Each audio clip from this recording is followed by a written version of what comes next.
Bonjour, je m'appelle Marion Cressan, je suis avocat au barreau de Bordeaux et je vais vous faire une présentation synthétique des principales conventions internationales applicables à la protection des océans. Donc les océans sont d'une importance centrale puisqu'ils recouvrent 70% de la surface de la Terre et regroupent plus de 200 000 espèces identifiées.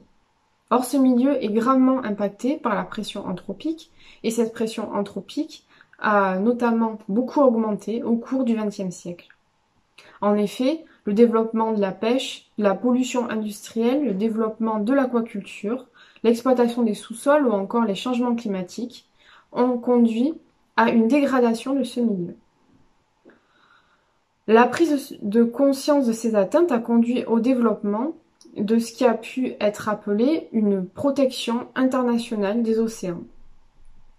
Donc cette protection internationale est née dans les années 70 dans le courant de ce qui a été appelé une frénésie normative. En effet, dans les années 70, un nombre important de conventions internationales ont été prises.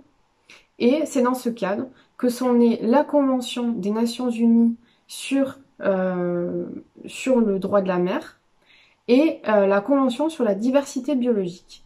Il s'agit des deux textes fondateurs de la protection internationale des océans, qui ont toutes deux été ratifiées par le Bénin. J'organiserai ma présentation simplement en vous présentant tout d'abord la Convention des Nations Unies sur le droit de la mer, puis la Convention sur la diversité biologique. Donc, en premier lieu, quelques mots sur la Convention des Nations Unies sur le droit de la mer ou Constitution de la mer. Donc, il s'agit d'une convention qui a été signée à Montego Bay le 10 décembre 1982 et qui en 2014 comptait 166 États signataires, à l'exception notable des États-Unis. Donc pour un bref rappel historique, je rappellerai que le droit de la mer est d'origine coutumière. Il se limitait initialement au principe de la liberté de la mer, ou mare liberum, qui était une doctrine qui avait été énoncée au XVIIe siècle par Grotius. Donc le pouvoir des États sur les océans se limitait à une langue de mer entourant leurs terres. Le reste des océans était libre pour tous et n'appartenait à personne. Et cette situation a prévalu jusqu'au XXe siècle. Puis, les revendications des États sur les ressources côtières sont nées. De plus, l'activité anthropique sur la mer s'est alourdie. Ainsi, d'autres activités ont pris de l'importance, telles que notamment la pêche, avec le développement de la pêche moderne, ce qui a entraîné des problématiques concernant la gestion des populations de poissons. D'autres risques très importants sont apparus, tels que la pollution des milieux marins, qui ont augmenté avec le développement des activités industrielles et également le transport d'hydrocarbures. Donc tout cela est intervenu alors que la concurrence se multipliait entre les grandes puissances pour affirmer leur présence à la surface des océans et sous les mers. Ainsi, face à ce constat, l'ONU a initié en 1958 un processus de négociation complexe et long en vue de la mise en œuvre d'une convention internationale visant à gérer les relations entre États sur le domaine maritime. Donc, la première conférence sur le droit de la mer a été organisée en 1958. Cette conférence a abouti à l'adoption de 4 traités, mais il n'existait toujours pas de traité unique. Ainsi, plusieurs conférences ont été organisées afin d'arriver à l'adoption d'un traité unique permettant de gérer l'ensemble des affaires maritimes. L'adoption de ce traité unique est ainsi intervenue en 1982. Donc il s'agit de la Convention des Nations Unies sur le droit de la mer, qui est un instrument juridique les plus importants du XXe siècle. Elle n'est entrée en vigueur que le 16 novembre 1994. Donc je préciserai que son champ d'application est très vaste, qui couvre l'ensemble des espaces marins et gère ses utilisations, y compris la navigation et le survol, mais également l'exploration, l'exploitation des ressources et la conservation des ressources biologiques, ainsi que la protection et la préservation du milieu marin et la recherche scientifique marine. Mais qu'est-ce que dit la Convention ?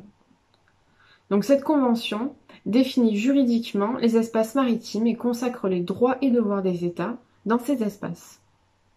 En premier lieu, la Convention définit la typologie des frontières maritimes qui conduit à une appropriation de l'espace maritime par les États côtiers. Ainsi, la Convention divise l'espace maritime en 3 zones. Il y a une zone située avant les 12 000 marins, puis une zone qui s'étend jusqu'aux 200 000 marins, et enfin la haute mer qui s'étend au-delà. Donc concernant la première zone qui est située dans les 12 000 marins, il s'agit de zones qui sont annexées au territoire des États. Elle comprend les eaux intérieures, les mers territoriales, mais également les détroits internationaux, les eaux archipélagiques et les zones contiguës. Donc concernant les droits qui sont octroyés aux États sur ces zones, la Convention précise que la caractéristique de ces zones est que les États côtiers les utilisent de façon souveraine et les autres États ne bénéficient que d'un droit au passage inoffensif. Sur la deuxième zone, qui s'étend jusqu'aux 200 000 marins des côtes, donc l'État y exerce sa souveraineté économique. Il s'agit de zones qui sont appelées zones économiques exclusives, mais également plateau continental. Sur ces zones, les États côtiers bénéficient de droits souverains sur les ressources naturelles, mais également certaines activités économiques, y compris l'exploitation du plateau continental. Enfin, l'espace maritime, donc la troisième zone qui s'étend au-delà de ces espaces, est nommée haute mer et zone internationale des fonds marins. Donc cette zone est essentielle puisqu'elle représente 64% de l'espace maritime marin et elle échappe à toute appropriation. Elle est qualifiée de bien commun. Donc en principe, cette zone doit être gérée dans l'intérêt de l'humanité tout entière et il existe également un système de gestion des fonds marins qui est régi par l'Autorité internationale des fonds marins. Dans la Convention des Nations Unies sur le droit de la mer, en plus de venir identifier ces différentes zones, la Convention est venue mettre en œuvre des normes qui sont applicables sur le domaine maritime des États. Donc on rappellera que l'un des objectifs principaux de cette convention est de créer un système de gouvernance des océans plus intégré et moins fragmenté. Ainsi, par exemple, concernant la préservation du milieu marin, il est posé par la Convention que la Convention vise à établir un ordre juridique pour les mers et les océans qui favorise la protection et la préservation des milieux marins. Donc nombre de dispositions viennent à l'appui de cette norme générale au sein de la Convention. Ainsi, l'article 61 de la Convention indique que l'État côtier prend des mesures appropriées de conservation et de gestion pour éviter que le maintien des ressources biologiques de sa zone économique exclusive ne soit compromis par une surexploitation. Ainsi, la Convention marquait en principe l'engagement des États en vue de la conservation des ressources biologiques et la préservation des milieux marins. De même, la Convention prévoit que les États doivent veiller à l'accomplissement de leurs obligations internationales relatives à la protection et à la préservation de ce milieu. Ainsi, la Convention établit un système de responsabilité. Donc, il prévoit que les États coopèrent pour assurer l'application et le développement du droit international de la responsabilité en ce qui concerne tant l'évaluation du dommage que l'indemnisation des dommages. Concernant la haute mer, l'article 119 impose aux États une protection minimale. En effet, il est imposé par la Convention d'instaurer pour les ressources vivantes des mesures de conservation destinées à maintenir ou rétablir les stocks des espèces exploitées à des niveaux qui assurent le rendement constant maximum.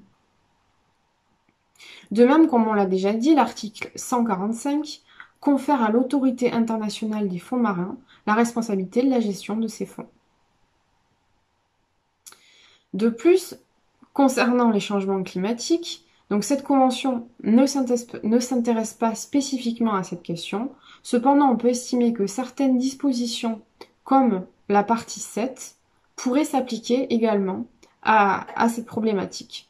Donc, concernant l'application de ces dispositions, il convient de préciser qu'en premier lieu, on se heurte au principe de souveraineté des États, mais également que le régime général reste tout de même un principe de liberté, notamment en haute mer, ce qui implique une protection minimale. Ensuite, la Convention a mis en œuvre des techniques de règlement des conflits.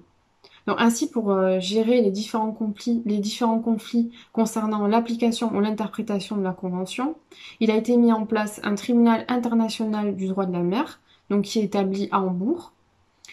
Il convient de préciser que les conflits peuvent également être gérés par la Cour internationale de justice et la Convention met également en œuvre 2 méthodes d'arbitrage. Donc, cette convention a permis la résolution de nombreux différends grâce à la mise en place de sentences arbitrales ou des jugements rendus par la Cour internationale de justice ou le tribunal. Cependant, concernant ces différends, la diminution des ressources terrestres et l'augmentation des capacités techniques poussent les États à étendre leur appropriation sur les mers, ce qui conduit à de nouveaux contentieux. Donc, la volonté, par exemple, de certains États d'exploiter les pôles va également créer des nouveaux contentieux qui entrent dans le champ d'application de cette convention. Et d'autres questions, telles que l'exploitation des populations de poissons, sont entrées également dans le champ de la convention. Donc l'on notera pour exemple le Chili, qui a tenté, grâce à un concept de mare présentielle, il a tenté de lutter contre la surexploitation des populations de poissons à proximité des limites de sa zone économique exclusive. En effet, cet État ne dispose pas des moyens de pêche industrielle hauturière comme par exemple l'Espagne, qui venait pourtant pêcher à proximité de sa zone économique exclusive. Ainsi, il s'agit d'un contentieux qui va entrer dans le champ d'application de la Convention et qui pourra être une piste afin que les États qui ne disposent pas de cette puissance hauturière puissent défendre les populations de poissons à proximité de leurs côtes. Donc cette volonté de protection est partagée par de nombreux États.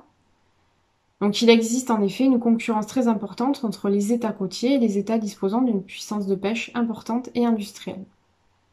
Donc après avoir présenté rapidement cette convention, je vais ensuite présenter la Convention sur la diversité biologique. Donc pour faire une présentation rapide de la Convention sur la diversité biologique sur un second point, donc je rappellerai qu'il s'agit d'une convention qui est issue de la conférence de Rio de 1992 et qui compte 193 États parties.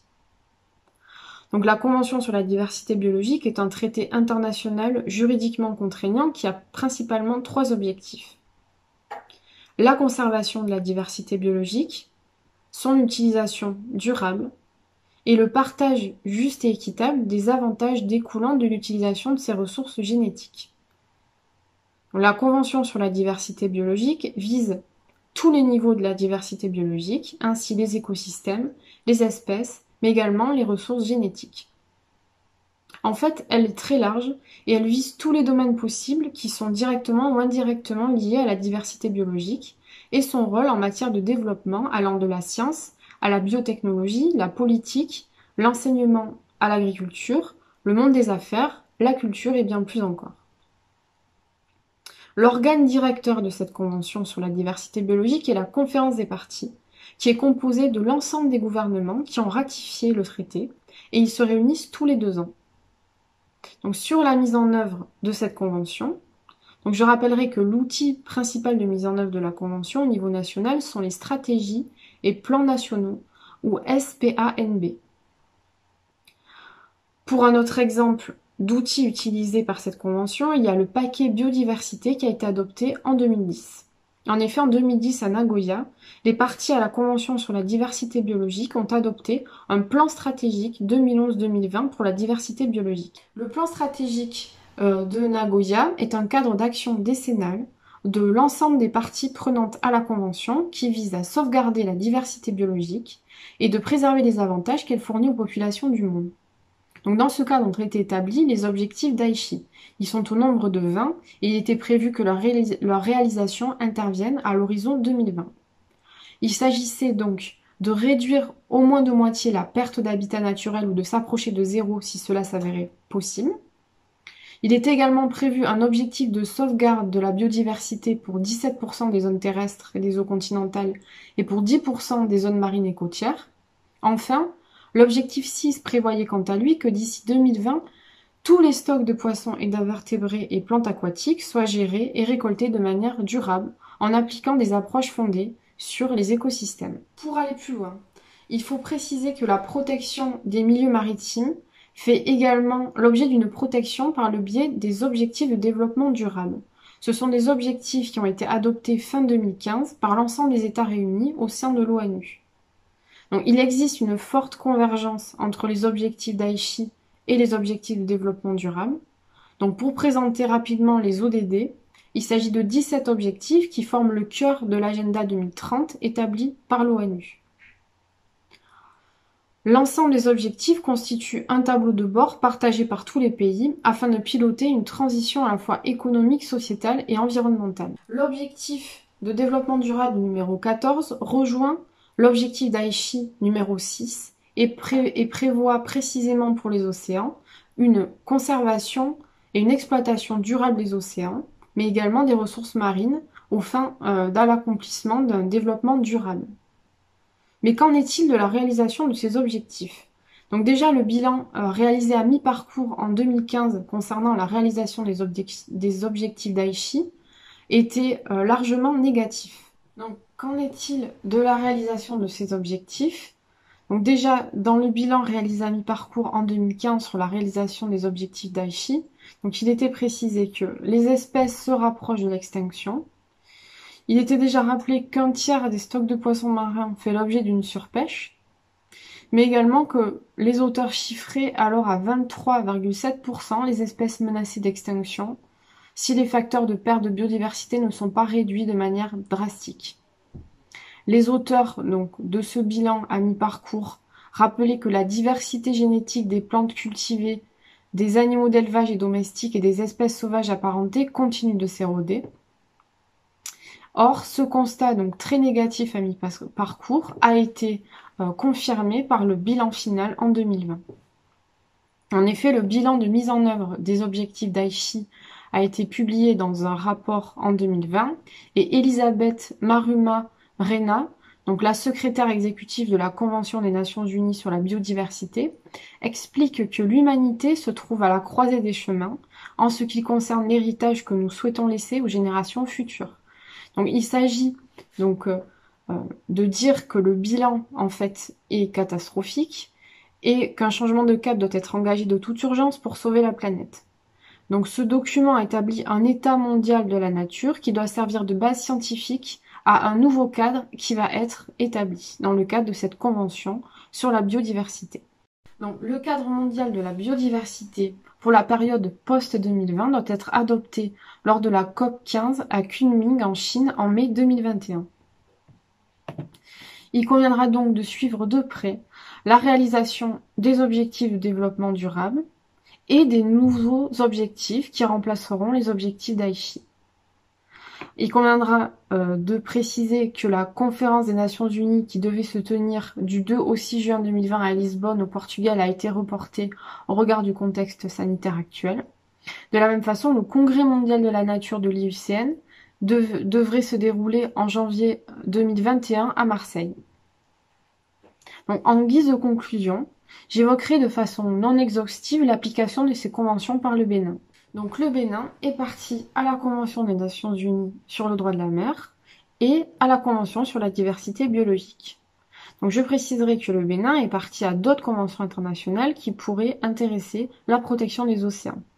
Donc il s'agit, je vais citer de façon non exhaustive, la Convention relative à la coopération pour la protection, la gestion et la mise en valeur des milieux marins et côtiers de la région de l'Afrique de l'Ouest, ainsi que la Convention sur la conservation des espèces migratrices appartenant à la faune sauvage, la Convention cadre des Nations Unies sur les changements climatiques, mais également un grand nombre de conventions en matière de pollution maritime, telles que la Convention MARPOL ou encore la Convention de Londres de 1972 sur la prévention des pollutions des mers résultant de l'immersion de déchets. Alors, certaines de ces mesures ont été transcrites par des normes internes. Par exemple, le Bénin s'est doté d'un plan d'action environnementale, ou PAE, qui fait partie de la politique globale de développement du pays. Donc il s'agit ici de l'application nationale du programme Action 21. Le programme Action 21 est un programme qui a été adopté lors de la Convention de Rio de 1992. Il comprend 2500 recommandations, dont très peu ont été mises en œuvre. Cependant, l'objectif de cet Agenda 21 était de définir des orientations et conditions pour atteindre un développement durable. C'est également l'objectif qui est poursuivi par l'Agenda 21 national, qui est mis en place au niveau du Bénin. Donc, ces préoccupations liées au développement durable ont ensuite été précisées dans la loi cadre sur l'environnement, qui a été établie au Bénin, et qui prévoit et énonce les dispositions pour la protection et la mise en valeur du milieu naturel et de l'environnement. Or, comme dans tous les autres États, la difficulté est la mise en œuvre efficace et efficiente sur le terrain de la protection de l'environnement. Or, face à l'accélération de la perte de la biodiversité, il est urgent de se mobiliser encore plus et de parvenir à des résultats concrets, notamment par la mise en œuvre efficace des normes juridiques existantes et la transcription au niveau interne du droit international. Donc Sea Shepherd, dans le cadre de ses actions, notamment juridiques, s'appuie sur ces textes fondamentaux afin de tenter de rendre le plus efficace ces textes au niveau national.